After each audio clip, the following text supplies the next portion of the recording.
नमस्कार, मैं रहबर सिंह बारी। आज के इस बुलेटिन में बात होगी साक्षी मलिक के कुश्ती से संन्यास लेने के बाद मचे घमासान की, वरुण गांधी के अपने ही सरकार पर तीखे प्रहार की, मध्य प्रदेश में बैकफुट पर आई भारतीय जनता पार्टी की सरकार की, तो गठबंधन के ऊपर चल रहे मंथन के बाद की, और अंत में बात होगी इजराइल हमास युद्ध की, जहां पर इजरायली सैनिक अब युद्ध छोड़कर भागना शुरू कर दिया है। फिलहाल ब्रिटेन की हम शुरुआत करते हैं साक्षी मलिक की। जिस प्रकार से कुश्ती संघ के अध्यक्ष के पद पर संजय सिंह की नियुक्ति हुई, उन्होंने जीत हासिल किया, उसके बाद से ही घमासान मच गया। कुश्ती के जानी मानी हस्ती साक्षी मलिक ने बाकायदा प्रेस कॉन्फ्रेंस किया और रोते हुए उन्होंने अपने जूते टेबल पर रख दिया और उन्होंने सीधे तौर पर कह दिया कि आज से मैं कुश्ती से संन्यास लेती हूँ। उन्होंने कहा कि संजय सिंह बृजभूषण सिंह के दाहिने हाथ हैं, ऐसे में न्याय मिलने की कोई उम्मीद नहीं है, इसलिए अब वो इस कुश्ती से ही संन्यास ले रही हैं। साक्षी मलिक के संन्यास लेने के साथ ही पूरे खेल जगत में हड़कंप सा माहौल हो गया। बजरंग पूनिया सामने आए, उन्होंने समर्थन किया साक्षी मलिक का और उन्होंने फौरन ही अपना पद्म भूषण अवार्ड वापस कर दिया और उसको फुटपाथ पर रख दिया। इसके साथ ही साथ उन्होंने एक पत्र भी प्रधानमंत्री नरेंद्र मोदी को लिखा, जिसमें उन्होंने कुश्ती से जुड़ी हुई सभी महिलाओं को न्याय दिलाने की बात कही। इस बीच अगर देखा जाए तो साक्षी मलिक को लेकर जिस प्रकार से चुप्पी साधी हुई है अन्य लोगों ने, हाथों से गोदी गोदी मीडिया ने चुप्पी साध रखी है, कोई सवाल नहीं। यहाँ तक कि खेल से जुड़े हुए जितने भी लोग हैं, उनके द्वारा भी ना तो कोई सवाल किया गया और ना ही किसी प्रकार का उनका समर्थन किया गया। यही साक्षी मलिक हैं, जब ओलंपिक में कांस्य पदक जीतकर भारत में आई थीं, उस समय क्रिकेट के महान नायक सचिन तेंदुलकर ने बाकायदा ट्वीट किया था और साक्षी मलिक को बधाई दिया था। लेकिन आज जब साक्षी मलिक ने संन्यास ले लिया और रोते हुए उन्होंने संन्यास लिया, उनकी आंखों से निकलते आंसुओं को देखकर सचिन तेंदुलकर नहीं पिघल पाए और उन्होंने कोई ट्वीट नहीं किया। और सिर्फ सचिन तेंदुलकर ही क्या, बॉलीवुड का कोई स्टार भी सामने नहीं आया साक्षी मलिक के समर्थन में। ऐसे में अगर कोई समर्थन में आया भी तो सिर्फ और सिर्फ बजरंग पूनिया ही सामने आए। बहरहाल ये चुप्पी ना जाने कैसी चुप्पी है, कौन सी ऐसी बीमारी है जिसने दिल्ली से निकल के समूचे हिंदुस्तान को अपनी चपेट में ले लिया है। जिम्मेदार चुप्पी साधे हुए हैं तो खेल प्रेमी भी चुप्पी साधे हुए हैं, खेल से जुड़े हुए लोग भी चुप्पी साधे हुए हैं, तो हम आप भी चुप्पी साधे हुए हैं। ना जाने ईडी का डर है, इनकम टैक्स का डर है या किस चीज़ का डर है। बहरहाल चुप हैं तो चुप ही हैं, और शायद इस चुप रहने में ही सभी का फायदा भी नजर आ रहा होगा। लेकिन इस चुप्पी के पीछे साक्षी मलिक के आंसू भी छुपे हुए हैं। अगर साक्षी मलिक के आंसू को आप देखें तो शायद चुप्पी टूट जाए, लेकिन फिलहाल ऐसा होता नजर भी नहीं आ रहा है। ये चुप और चुप्पी अजीब तरह की है। संसद में चुप्पी, संसद के बाहर चुप्पी, सड़क पर चुप्पी, हर जगह पे चुप्पी, कहीं भी कोई बोलने वाला नहीं है। साक्षी मलिक को न्याय मिलेगा भी या नहीं मिलेगा, इसको भी बोलने वाला कोई नहीं है।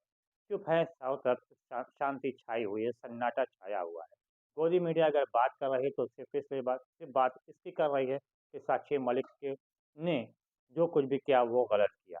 साक्षी मलिक के समर्थन में कोई उतर कर सामने अब तक नहीं आया, अलावा बजरंग पूनिया के। हाँ, ये ज़रूर है कि राहुल गांधी व अखिलेश यादव ने ज़रूर साक्षी मलिक का समर्थन किया, लेकिन इससे समर्थन करने से कोई लाभ भी साक्षी मलिक को नज़र होता नहीं आ रहा है। फिलहाल बजरंग पूनिया हो या साक्षी मलिक हो, सभी की निगाहें सुप्रीम कोर्ट पे लगी हुई हैं, क्योंकि सुप्रीम कोर्ट में पूरा मामला यहाँ पर है। फिलहाल निगाहें तो सबकी वरुण गांधी पर भी लगी हुई हैं, जो कि पीलीभीत से भाजपा के सांसद हैं और उन्होंने ज़बरदस्त प्रहार कर रखा है अपनी ही सरकार पर। गाहे-बगाहे अक्सर वो जब भी बोलते हैं तो अपनी ही सरकार के विरोध में बोलते हैं, उनके ऊपर तीखा प्रहार भी करते हैं। एक दिन पहले उन्होंने सोशल मीडिया एक्स पर ट्वीट भी किया, जिसमें उन्होंने पूर्व प्रधानमंत्री इंदिरा गांधी के एक लेटर को भी उन्होंने साझा किया और उसमें बाकायदा उन्होंने कहा कि जिस समय 1971 में पाकिस्तान पर हिंदुस्तान की ऐतिहासिक जीत हुई थी, उस समय प्रधानमंत्री रही इंदिरा गांधी ने सेना के प्रमुख को एक पत्र भेजा था और उनका धन्यवाद अदा किया था और ये भी कहा था कि आप लोगों की बहादुरी की वजह से ही ऐसा हुआ है। लेकिन आज वरुण गांधी ने उसके आगे भी लिखा कि आज के माहौल में ऐसा नहीं हो रहा। सारा श्रेय खुद ही लिया जा रहा है। इसका मतलब उन्होंने सीधा प्रहार प्रधानमंत्री नरेंद्र मोदी पर किया। अब यहाँ पर ये देखना ये होगा कि भारतीय जनता पार्टी वरुण गांधी के इस तीखे तेवर, इस तीखे प्रहार का क्या जवाब देती है। नहीं तो सीधा तौर पे सामने आ रहा है कि वरुण गांधी को शायद इस बार पीलीभीत से भारतीय जनता पार्टी का लोकसभा का टिकट भी ना मिले।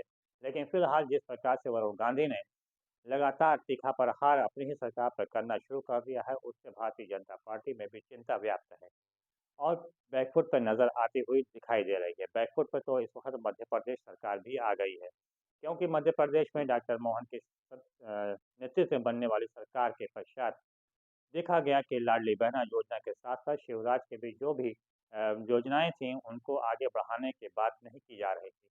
लेकिन कांग्रेस पार्टी का हल्ला बोल था और इस हल्ला बोल की वजह ही नजर आई कि आज कांग्रेस आज सदन में जो मुख्यमंत्री हैं वो आए और उन्होंने बाकायदा उन्होंने साफ तौर पे कहा और उनको बयान देना पड़ा कि नहीं, ऐसा कुछ भी नहीं, हम सभी योजनाओं के ऊपर ध्यान दे रहे हैं और उसके ऊपर हम गंभीर भी हैं।